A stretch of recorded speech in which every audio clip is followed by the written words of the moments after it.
Sir అందరికీ నమస్కారం అండి. ఈరోజు నర్సీపట్నంలో మరి నూకాలమ్మ తల్లి గుడి ఓపెనింగ్ జరుగుతుంది. చాలా సంతోషం. అది పూర్తయిన సందర్భంగా మేము కూడా చాలా గర్వపడుతున్నాం. అయితే ముఖ్యంగా చెప్పాలంటే నిన్న స్పీకర్ అయ్యన్న పాత్రి గారు ఈ గుడి నిర్మాణ విషయంలో చాలా విమర్శలు చేయడం జరిగింది. అవి ఏమంటారంటే నేను 10 లక్షలు కట్టాను, 40 లక్షలు నేను తెచ్చాను, శాంక్షన్ చేసి అని చెప్పడం జరిగింది. అలాగే గత 6 సంవత్సరాల క్రితమే స్టార్ట్ చేసాం ఈ గుడిని అని చెప్పి కూడా చెప్పడం జరిగింది. ఆ తర్వాత ప్రభుత్వం పోవడం వల్ల మరికొంతమంది వచ్చారు, మీకు తెలిసి వాళ్ళు ఎవరో, వారు పేరు కూడా ఉచ్చరించడానికి పుణ్యస్థలంలో ఉచ్చరించడం నాకు ఇష్టం లేదని చెప్పి నన్ను విమర్శ చేయడం జరిగింది ఆయన. అలాగే సీఎంఆర్ వారు 10 లక్షల రూపాయలు ఇచ్చారు, ఆ పాత ఎమ్మెల్యే 10 లక్షల గురించి అకౌంట్ కూడా చెప్పలేదు అనేది కూడా విమర్శలు చేయడం జరిగింది. అలాగే అమ్మవారి పేరు మీద అమ్మవారి కోసం తీసుకున్న డబ్బు వాడితే వాడి బ్రతుకు ఏమవుతుందని చెప్పి నన్ను విమర్శలు అయ్యన్న పాత్రి గారు స్పీకర్ గారు చేయడం జరిగింది. అయితే ఒక్క విషయం, నూకాల తల్లి టెంపుల్కి సంబంధించి మీకు కూడా ఒకసారి గతంలో కూడా చెప్పాం, మరొకసారి ఈ సందర్భంగా తెలియపరుస్తున్నాను. 23/1/2019 అంటే మరొక 3 నెలల్లో 2019 అసెంబ్లీ ఎన్నికల్లో వస్తున్న సమయంలో 10 లక్షల రూపాయలు కట్టి ఒక 40 లక్షల రూపాయలు శాంక్షన్ చేసిన సంగతి తెలుసు, అందరూ కూడా ఎందుకు ముందు చెప్పాం. ఎప్పుడు మరొక 3 నెలల్లో, అది మళ్ళీ 16/4/2019 మరొక నెల రోజుల్లో అసెంబ్లీ ఎన్నికల సందర్భంగా అవి 45 లక్షలు శాంక్షన్ అయిన సంగతి కూడా ఇది మీకు చెప్పడం జరుగుతుంది. అయితే మేము అధికారంలోకి వచ్చిన తర్వాత, నేను ఎమ్మెల్యే అయిన తర్వాత మా పార్టీ నాయకులందరూ కూడా అక్కడ శాంక్షన్ అయింది ఏమైనా కట్టారా ఏంటని చెప్పి చూడడానికి వెళ్ళాం. మేము వెళ్తే 17/8/2019 అక్కడికి వెళ్ళాం. గుడి దగ్గరికి వెళ్తే దడిగట్టు ఉంది, పెద్ద గొయ్యి ఉంది అక్కడ. అంటే ఏ విధంగా ప్రాంతంలో ఎక్కడా నిర్మాణం జరగలే, కేవలం గొయ్యి ఉంది అక్కడ. ఆ రోజే మా పార్టీ నాయకులందరం కూడా కలిసి అక్కడ ఈవోలు ఎవరైతే ఉన్నారో దీని ప్లానింగ్ ఏంటి అని కూడా అదే రోజున మేము పరిశీలన కూడా చేయడం జరిగింది. చేసిన తర్వాత ఇది శాంక్షన్ రాలేదండి, అది మీరు ఒకసారి లెటర్ పెట్టండి అంటే, నేను అదే రోజున 17/8/2019 ఓ లెటర్ పెట్టాం.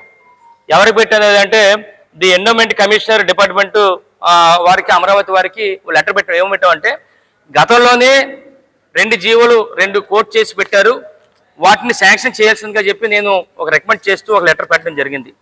దాని మీద 2019 11 నెలలో మళ్ళీ ఒక జీవో పాస్ చేశారు. వెంటనే దీన్ని కన్స్ట్రక్ట్ చేసుకోవచ్చు, అప్రూవల్ చేసినట్టుగా సుమారుగా 44,35,000 రూపాయలు శాంక్షన్ చేసినట్టుగా లెటర్ కూడా ఇవ్వడం జరిగింది. అది ఇప్పుడు జగనన్న ప్రభుత్వంలో 2019 నవంబర్లో. అది అయిన తర్వాత కాంట్రాక్ట్ గారు ఎవరైతే ఉన్నారో ఆయన 21 డిసెంబర్ 2019 అగ్రిమెంట్ చేశారు. నూకాల తల్లి టెంపుల్కి సంబంధించి జగనన్న ప్రభుత్వంలో అగ్రిమెంట్ అయింది. అది ఆ అగ్రిమెంట్ కాపీ అది. ఆ తర్వాత ఈ 5 సంవత్సరాల్లో మేము చేసిన నిర్మాణం గుడి ఇది. ఈ విధంగా గుడి మేము చేసాం. ఆ 50 లక్షలకు సంబంధించి వాళ్ళు కట్టిన 10 లక్షలు, మేము జగనన్న ప్రభుత్వం ఇచ్చిన 40 లక్షలకి ఈ గుడి నిర్మాణం. ఇది నిర్మాణం ఇంకో యాంగిల్లో. ఇప్పుడు కట్టింది ఏంటంటే ఈ రోజుకి అది ఇది సేమ్, కాకపోతే వాటిని గ్రిల్స్ వేశారు, ముందేమో ఆర్చ్ కట్టారు. అంటే మనకి 40 లక్షలకు సంబంధించి కట్టాం, తర్వాత వారు తెచ్చారు. ఓకే, అంటే మా ప్రభుత్వంలోనే ఇంతవరకు నిర్మాణం జరిగిన సంగతి మీ ద్వారా తెలియపరచడం జరుగుతుంది. ఇదే కాకుండా అక్కడ అమ్మవారిని కట్టాలనే ఉద్దేశం మీద ఆ శిల్పి గారిని అడిగాం, ఎంత అవుతుంది అమ్మవారికి అంటే 1,50,000 వద్దన్నారు. ఆ 1,50,000 నేనే ఇస్తాను నేను అని చెప్పి 1,00,000 రూపాయలు అడ్వాన్స్ కూడా ఇచ్చాం. ఉన్న 50,000 కూడా అయిన తర్వాత ఇస్తాం అన్నాం. ఈరోజు చూస్తే ఆ విగ్రహాన్ని, ఈ తల్లి విగ్రహాన్ని పక్కన పెట్టాడు అయ్యన్న పాత్రుడు. అయినా అదొకటి. దాని తర్వాత ఆయన చేసిన ఆరోపణలు ఏంటంటే, ఇది మేము చేసింది అంటే జగనన్న ప్రభుత్వంలో మేము 40 లక్షల రూపాయలు తెచ్చి పేమెంట్ ఇచ్చి ఆ నిర్మాణం చేసిన సంగతి మీ ద్వారా తెలియపరచడం జరుగుతుంది. అయితే ఇంకో విషయం ఏంటంటే, ముఖ్యంగా ఆయన ఆరోపిస్తుంది ఏంటంటే, సీఎంఆర్ గారు ఇచ్చే 10 లక్షల గురించి ఆయన మాట్లాడతాడు. ఏదో అయ్యన్న పాత్రుడు అంటాడు మేమేదో దోపిడీ చేసినట్టుగా. ఇప్పటికే 4-5 సార్లు విమర్శలు చేశాడు, ఈ 10 లక్షలు ఏమైంది 10 లక్షలు ఏమైంది అని. ఇప్పటికే ఆ 10 లక్షల గురించి గతంలోనే ఏదైతే ఆ గుడి చైర్మన్ మనం వేసామో మా ఆధ్వర్యంలో దనిమిరెడ్డి నాగు, ఆయన ఏం చేశాడంటే సీఎంఆర్ గారి దగ్గరికి అప్పచెప్పాం. సీఎంఆర్ గారిని ఇన్వైట్ చేసాం మేమే. సరే ఇక్కడ 40 లక్షలు 10 లక్షల వాళ్ళు కట్టారు, 40 లక్షలతో మేము కట్టాం, పూర్తయింది, ఇంకా కావాల్సి మీ తాలూకా సహకారం మాకు కావాలంటే 10 లక్షల రూపాయలు వెంటనే శాంక్షన్ చేశారు.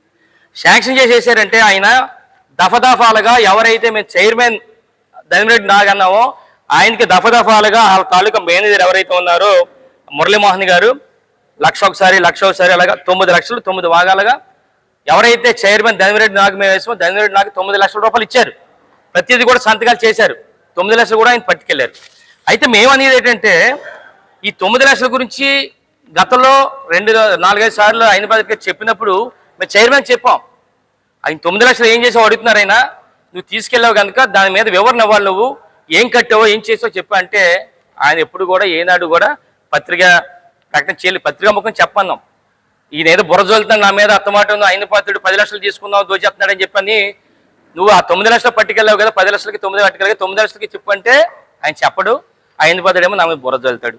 అంటే ఎలాగుందంటే ఒకటి చెప్పాలి, ఆయన పాత్రుడికి అమ్మవారి పేరు మీద డబ్బులు తినంత దౌర్భాగ్యం కాదన్న సంగతి ఆయన పాత్రుడు తెలుసుకోవాలి.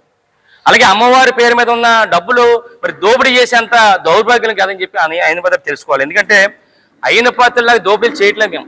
ఎందుకంటే ఈ రోజు రాష్ట్రంలో దోపిడీలు చేస్తున్న నెంబర్ 1 ఎవరంటే అయ్యన్న పాత్రుడు, చింతకాల అయ్యన్న పాత్రుడు నెంబర్ 1 దోపిడీ ఈ రోజు రాష్ట్రంలో, ఆంధ్రప్రదేశ్ రాష్ట్రంలో. ఎందుకంటే దోపిడీల గురించి అయ్యన్న పాత్రుడు మాట్లాడుతుంటే మాకు సిగ్గేస్తుంది. ఎందుకంటే ఈయన మాట్లాడే అర్హత లేదు దోపిడీల గురించి. ఎందుకంటే లాటరైట్ పేరు మీద 100 కోట్ల దోపిడీ చేస్తాడు అయ్యన్న పాత్రుడు. ఈయన మా గురించి మాట్లాడుతాడు, మాకు సిగ్గేస్తుంది. ఇదే కాకుండా ఇక్కడ రోడ్డు క్వారీల మీద కోట్ల రూపాయలు దోచేస్తున్నాడు. ఏపీ ట్యాక్స్ అంట, అయ్యన్న పాత్రుడు ట్యాక్స్ మీద కోట్ల రూపాయలు దోచేస్తున్నాడు. ఆయన దోపిడీల గురించి మాట్లాడితే మాకు సిగ్గేస్తుంది. అందుకనే ఆయన మాట్లాడే అర్హత లేదు. ఈ దోపిడీల గురించి దొంగతనం చేసిన దాని మీద ఆయన మాట్లాడే అర్హత లేదని చెప్పి సందర్భం తెలియపరుస్తూ, ఏదైతే సీఎంఆర్ వారు ఇచ్చిన 10 లక్షల రూపాయల గురించి ఆరోపణలు చేస్తున్నాడో, పదే అయ్యన్న పాత్రుడు ఆరోపణ చేస్తున్నాడు. ఒకటే చెప్తున్నా, అయ్యన్న పాత్రుడికి సవాల్ ఇస్తున్నాం. 10 లక్షలు పట్టుకోంటావు కదా, నువ్వు పోలీస్ కంప్లైంట్ ఇయ్యి, పోలీసులు ఎంటావమను, పోలీసులు ఎంక్వైరీ చేయమను, ఎవరైతే తీసాడని బొక్కలేయమని ముందు ఎంక్వైరీ చేయమని, ఎవరు తిన్నాడా లేదా కట్టాడా లేదా ఎంక్వైరీ చేసి నిజంగా డబ్బులు దుర్వినియోగం అయితే ఆయన బొక్కలేయమని, అది ఎవరైతే అనవసరం. ఇది నా సవాల్ అయిన పాత్రకి. మీకు కంప్లైంట్ ఇచ్చుకో, అంతేగాని 10 లక్షలు ఏమైంది 10 లక్షలు ఏమైంది ఎంక్వైరీ చేసుకో. అధికారులందరూ నీ దగ్గర ఉన్నారు, పోలీస్ డిపార్ట్మెంట్ మీ అధికారంలో ఉంది, నువ్వు ఎంక్వైరీ చేసుకో అని చెప్పి ఈ సందర్భం మీ ద్వారా అయిన పాత్రకి చెప్పడం జరుగుతుంది.